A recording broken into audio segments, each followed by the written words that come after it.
Tour du Sud 2023 miarahaba ny mpanaraka ny MCTV Neny Zo sy ny fiangonana Ziona Mahafinaritra. Manahoana ny fiomanana tena mihetsiketsika mafy ao anatin'ny fiomanana satria manomboka amin'ny herinandro iny manomboka amin'ny 21 septembre ka hatrany ny fiandohan'ny volana oktobra any, zany hoe tapa-bolana raha ohatra ka tsy isaina ny lalana eny an-dalana zany dia any amin'ny Tour du Sud isika samy manao izay ho afany na izay antafika na ireo izay hitsena ny asan'Andriamanitra sy ny famagin'Andriamanitra amin'io amin'ny alalan'ny fampahafantarana any amin'ny radio, any amin'ny flyers, ny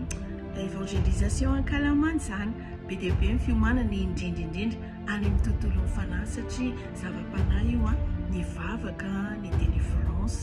ny délivrance sy ny zavatra rehetra mety anaraka an'izay fiomanana izay mba hatonga ilay izy ho lavorary tsara.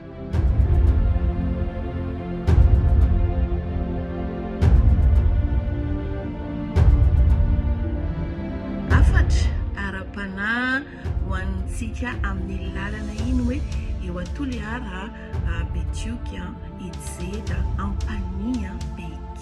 mamangy antsika Andriamanitra, ary rehefa mamangy Andriamanitra dia mitondra zava-baovao izy, manova tantaram-piainana izy, mampitsimbadika zava-misy izy. Ka na iza zany tena hoe ao amin'ny toerana io na ohatra ianao tsy hainao vatana fa misy havanao na namanao dia aza dino mampandray azy sy manasa azy amin'ny fotoana goavana io, tena goavana satria izay dia fitaovana ihany fa Andriamanitra mihitsy no te hanova zavatra amin'ireo toerana andalovantsika ireo. Dia mahery izay indrindra satria anao zavatra Andriamanitra. Raha ohatra ny ianao lehibe ny etaetanao, lehibe tahaka ny amin'ny taonina dia mody miaraka amin'ny valim-bavaka sy ny fifaliana ary fiainana be dia be amin'ny taonina. Izany no irarianay ho antsika rehetrarehetra dia samy hitahian'Andriamanitra daholo io.